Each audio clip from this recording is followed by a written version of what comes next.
I come from Tonga. No, in the Professor South Hitchens, Pacific. please. Professor, before Christianity came, Tonga, Fiji, they have men for dinner, and in Tonga, it was a mess. My question is, let's say they did not come to the Pacific. What do you have to offer us as an atheist? What do you have to offer us? Well, should I ventriloquize the question? I'm not sure everybody heard it. The gentleman is from the island of Tonga, which is in the Pacific. Used to be a British Crown possession. I don't know if it still is. I'm certain that's how the Christians got there anyway, thanks to British imperialism. And he says that before the Christians came, people were freely dining off one another. This is a fair... In Fiji, yeah. I've heard the stories. It's often struck me as a tremendous problem. Why was no redemption ever sent to this island? Why did it go on? It reminds me of the question I closed by in my original statement. 98,000 years of human existence, and heaven watches with indifference. We're expected to believe 2,000 years ago intervenes by means of a human sacrifice in which all took part and which all must believe, and that's the salvation. And it's not offered to the Chinese, who at that stage can read and can write and can build boats and can have libraries and gunpowder and can spread an idea. No. It takes many thousands of years before, in a very weird form, it gets to China at all. There are parts of Borneo where people still practice cannibalism, where this message still hasn't spread. Now, this isn't a problem for me because I regard it as man-made. It isn't a problem for me. This is my answer because I regard it as man-made. The answer for you must be, unless you accuse humanism or secularism of advocating cannibalism, which it does not, is how come this design, this revelation, this redemption, this faith-based, and I should remind Dinesh earlier that my identification of the problem was precisely faith, the preference of that over reason and evidence.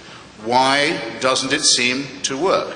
Why, whenever you ask, why is there so much suffering, misery, ignorance, backwardness, and barbarism? Why is that question unanswerable in the terms in which it's asked? You've just phrased it for Tonga and Fiji. I think Christopher is missing the force of the argument here, which is not simply that the Christians have been negligent in carrying this universal message, but that when Christianity came to the rest of the world, it brought new values into those cultures. One time I said to my grandfather, how come we are part of a tiny Christian minority in India? And he said, 2 words, the Portuguese Inquisition. Meaning that some very zealous missionaries, possibly accompanied with some bayonets, came to India and Christianized the Indians. I want to say 2 things about this, however. Even though that may have occurred at the beginning, you found in a very short time large numbers of Indians rushing to Christianity. And why?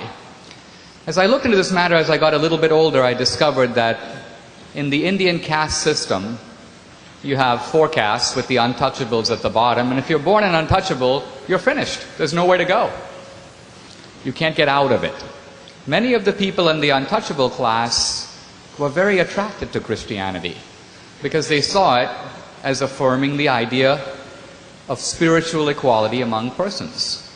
This was not immediately or even over a long time translated into complete political or social equality, but it meant something to say to somebody, you're not a nothing, you're not a dog, you are a human being, and that alone counts for a lot. What I'm trying to say, and I think what the gentleman here was trying to say, is that most of the world didn't have that.